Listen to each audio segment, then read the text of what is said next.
Hai Sobat Jaga Raga, selamat jumpa dalam channel Jaga Raga. Perkenalkan, saya Peter Ingmar yang akan membawakan beberapa topik edukasi singkat mengenai kesehatan. Dan pada awal dari topik awal pertemuan ini, kita akan membicarakan edukasi singkat mengenai kenali tubuh Anda bagian yang pertama.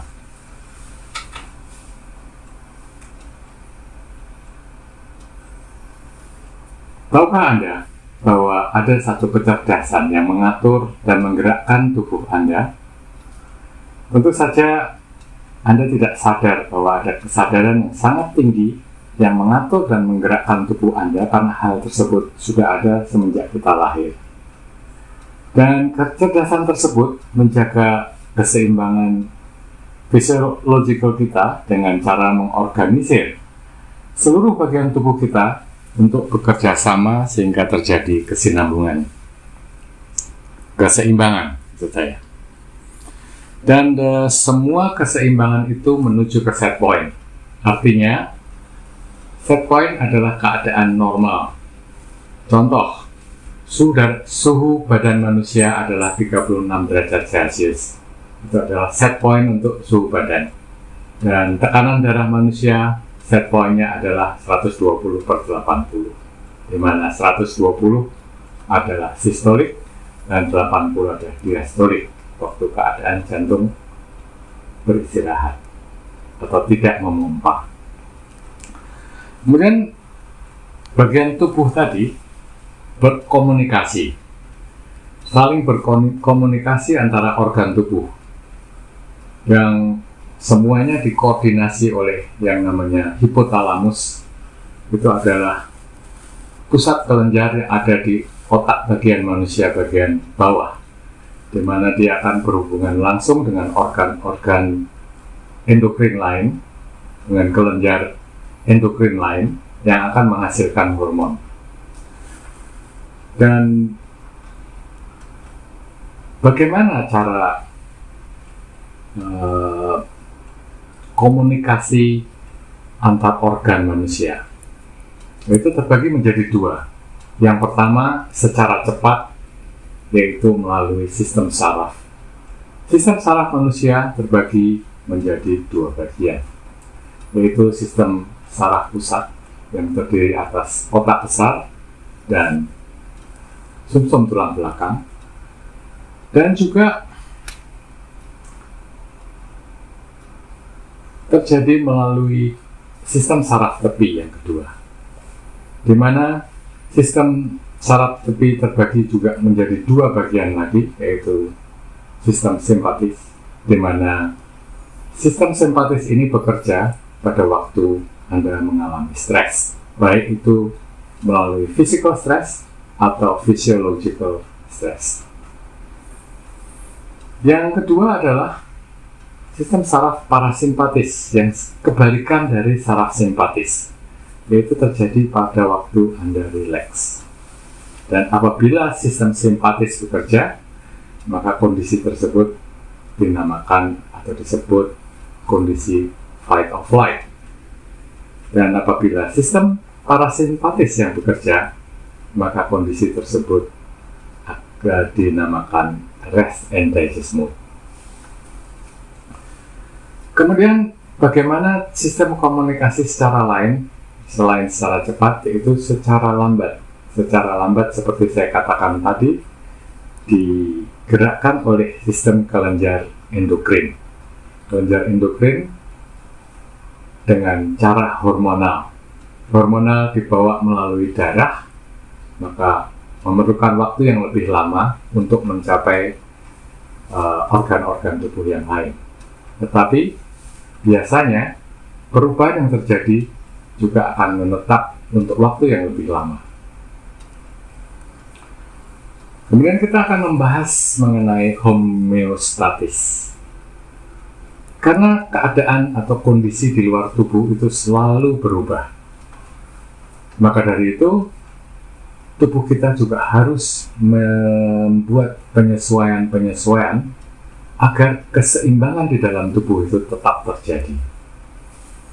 Dan di tubuh ini terdapat sensor-sensor, contohnya sensor tekanan darah itu ada di leher, sinus kardiatik itu ada di leher bagian depan, di mana dia punya sensor tekanan darah manusia. Dan di kulit terdapat sensor untuk suhu di luar badan atau temperature. Sensor-sensor tadi merupakan reseptor yang akan mengirim datanya ke otak. Kemudian otak, terutama hipotalamus, akan mengirimkan hormon supaya kelenjar-kelenjar yang lain yang ada di badan ini bekerja, sehingga menghasilkan hormon yang akan membuat perubahan-perubahan sehingga mencapai keseimbangan. Jadi, homeostatis adalah cara tubuh untuk menjaga kestabilannya dari pengaruh luar agar tetap berfungsi dengan baik. Kemudian, macam-macam kondisi homeostatis tergantung dari pengaruhnya. Misalnya, perubahan temperatur atau suhu. Bagaimana suhu itu menyeimbangkan kembali kondisi yang membuat ketidakstabilan tadi. Sebagai contoh, apabila terjadi ketidakstabilan pada tubuh, kita sedang berolahraga di tempat yang panas sehingga suhu badan naik. Suhu badan naik dikirim sensor ke otak, yaitu di hipotalamus. Kemudian hipotalamus mengirim secara hormonal, mengirim, dan secara saraf mengirim kepada bagian kulit untuk lebih membuka, sehingga panas di dalam tubuh dapat menguap. Demikian juga kepada kelenjar keringat, supaya lebih aktif sehingga keringat yang dihasilkan akan lebih banyak. Dengan dua hal tersebut, maka body temperature atau panas tubuh manusia akan turun sehingga terjadi kembali keseimbangan. Demikian juga kondisi sebaliknya, apabila kita berada di tempat dingin, tubuh kita dingin, akan reseptor oleh satu bagian tubuh sehingga dikirim hasil daripada resepsinya itu ke otak, dan otak akan memerintahkan hal yang sama, yaitu kulit menciut untuk mempertahankan panas, dan kapiler Anda akan mengkerut sehingga gesekan yang terjadi dan tekanannya akan naik sehingga suhu badan manusia menjadi normal kembali. Itu hubungannya dengan temperatur. Kemudian untuk perubahan keasaman tubuh atau pH tubuh.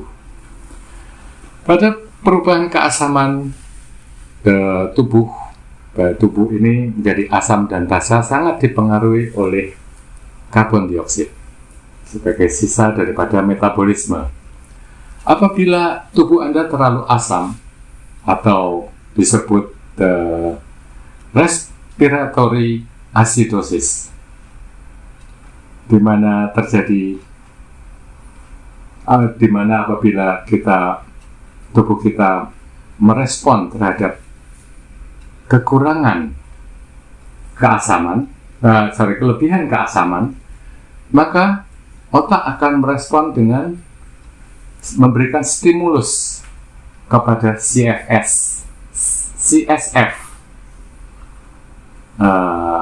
Ini adalah cairan yang ada di otak yang diteruskan ke sumsum tulang belakang. Kemudian dia akan mengkompensate, mempercepat nafas sehingga kadar karbon dioksida akan menurun.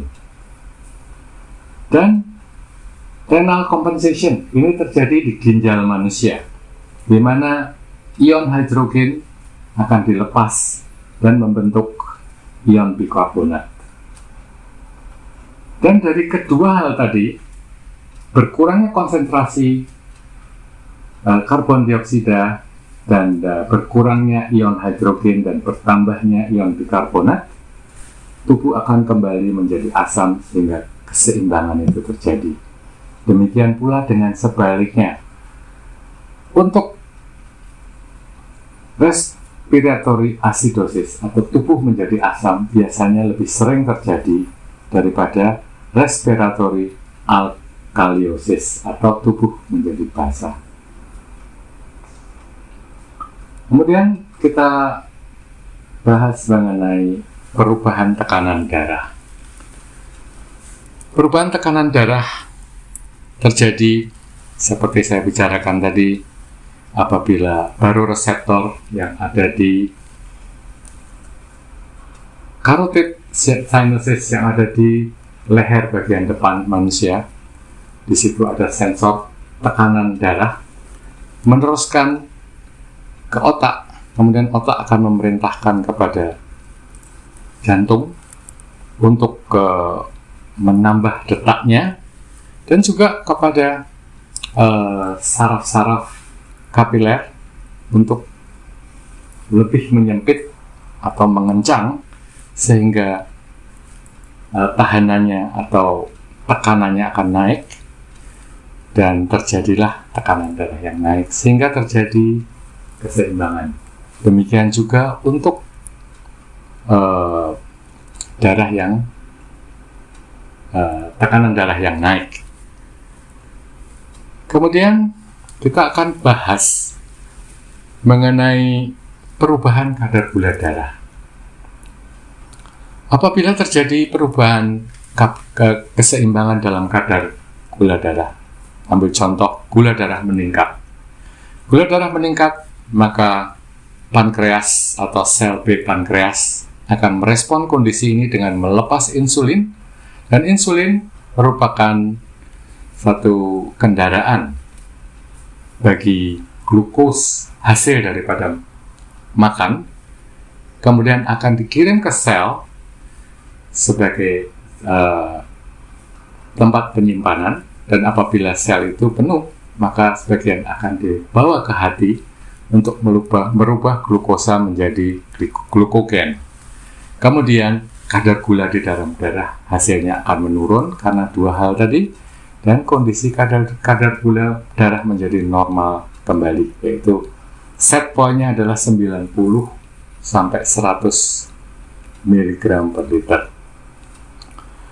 Demikian juga apabila di reseptor gula darah dalam darah menurun, maka pankreas akan melepas hormon yang disebut glukagon, sehingga glukagon itu memerintahkan hati untuk merubah glikogen menjadi glukosa, sehingga kadar gula dalam darah meningkat.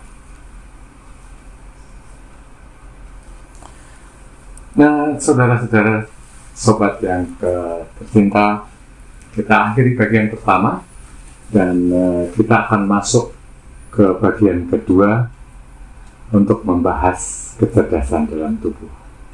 Dan apakah itu? Kita akan membahas apakah tubuh Anda dapat menyembuhkan sakitnya sendiri. Terima kasih, sampai jumpa.